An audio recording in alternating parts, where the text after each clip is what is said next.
olwaleero abamu ku bawagizi b'ekibiina ekya National Unity Platform abayayaana okuvuganya ku bubaka bwa Parliament nga bakikwatidde ebbendera nga bali mu kukubwamu ttooki kaakano basabye bannaabwe abataweebwa kkaadi ez'ekibiina kino babayambe ku luno baleme kuleeta kajagalalo mu Uganda. Omusasi waffe Sharif Lukenge ali ku kitebe kya Nuupu n'ebisingawo.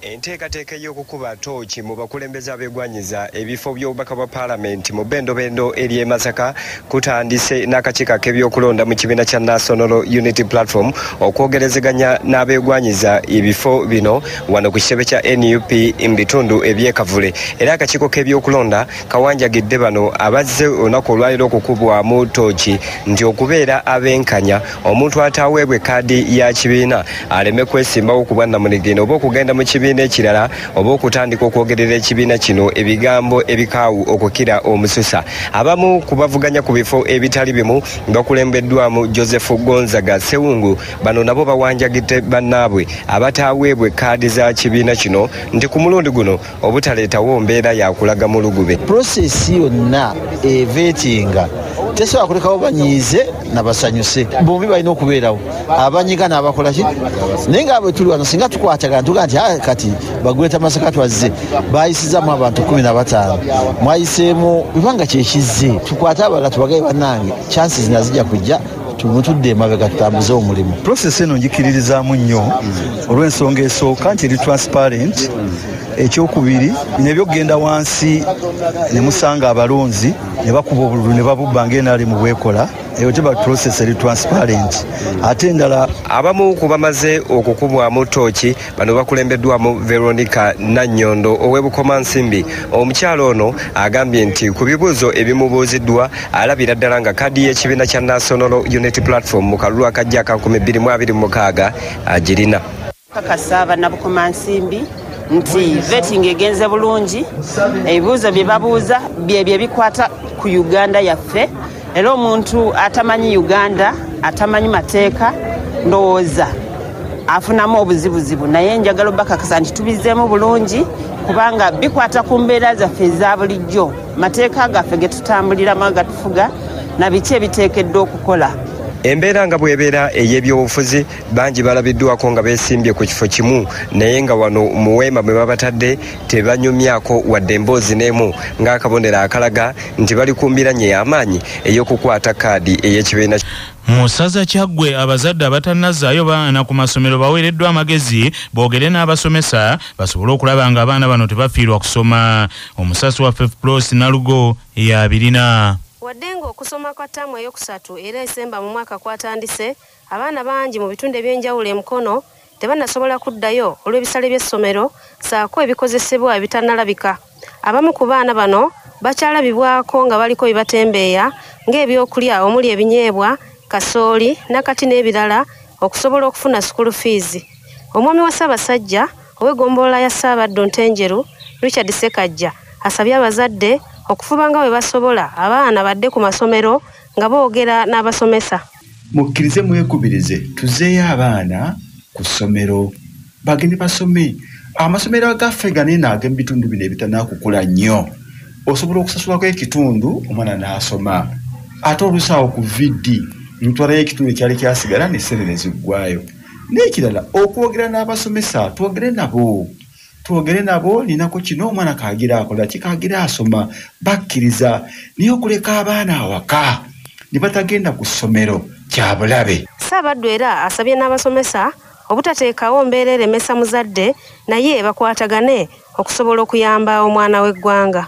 Abakulu b'amasomero omuzadde ng'aleeseko ekitundu ky'ensimbi togamba nti nonkugobye ddayo temwongera kukaluubiriza bantu bintu bifaanana bwe bityo. Wano tulina n'embeera egendera bikanga ekaluubiriza abantu nti yunifoomu y'omwana gy'anaasomeramu eva ku ssomero ate ekola omwaka gumu bw'aba ali mu senior 1 tagisomeramu mu senior 2 ate ogigula ku ssomero ku nsimbi ez'obuwanana. Sindabanga embeera eyo eyengera okusindiikiriza ensonga eno okubanga nkakanyavu nnyo. Mugonze mu mbeera eno abantu bayinza okubanga baweerera abaana baabwe temubikaluubiriza nnyo bwenkanidde awo. Ku Lwakina 8 akatonyeza 8 CBS FM ey'obujjajja Prosi Nalugo Emukono Kyaggwe. Musaza Buddu akulira ebyenjigiriza mu kibuga Masaka Stephen Kakeeto yeegayiridde abasomesa ku masomero ga gavumenti bataasa abayizi abagenda okutuula ebigezo byabwe ebyakamalirizo bave mu keediimo ke balimu kaagambye nti kolekedde okusuula abaana. Ono asinzidde ku Solaris Hotel mu kibuga Masaka mu nsisinkano y'abakulembeze ba disitulikiti ne munisipaali etegekeddwa minisitule y'ebyensimbi n'okuteekerateekera ensi eno okukubaganya ebirowoozo ku ebyo bye basuubira ebyetaaga okussaako essira mu mbalirira y'omwaka gw'ebyensimbi ogujja. Ensisinkano eno erimu abakulira abakozi mu disitulikiti ne bannyinete bazi disitulikiti n'abakulembeze ba munisipaali saako abakulira ebitongole ebyenjawulo era abazze ku mutendera ogusooka mulimu disitulikiti ey'e Kalungu, Laakayi, Buvuma, Buyikwe, munisipaali y'e Mukono wamu n'ey'Enjeru.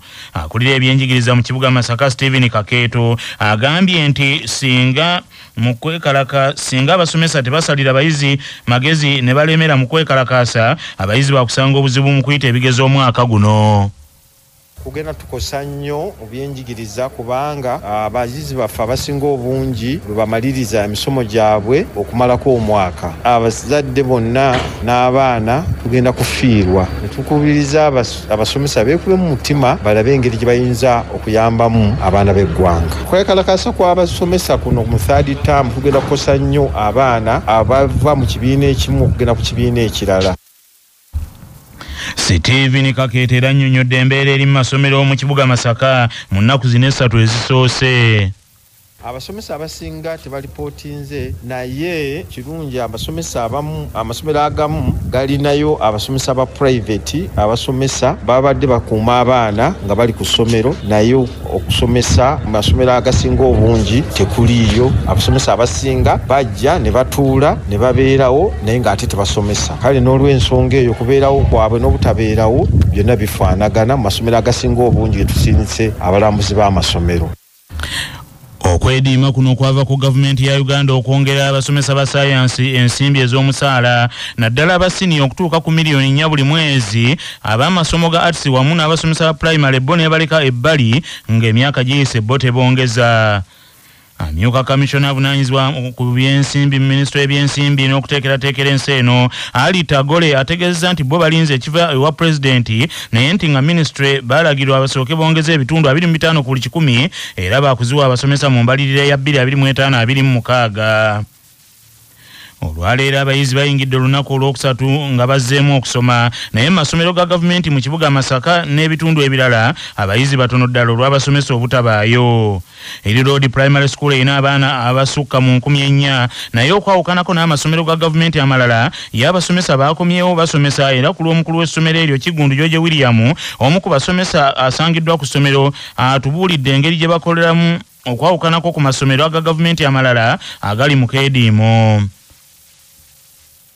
Naye nga ffe tuyina paati emu private teachers, paati ey'okubiri government teachers. Kati private teachers we are even outweighing the government teachers. We are many over 30 ate nga tusasulwa bazadde. Kati bwe tugezaako okwekalakaasa ne tudda wabbali nga bazadde basindisa abaana baabwe ate nga be batuwa akasente ffe nga aba private kiba kitukosa.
you.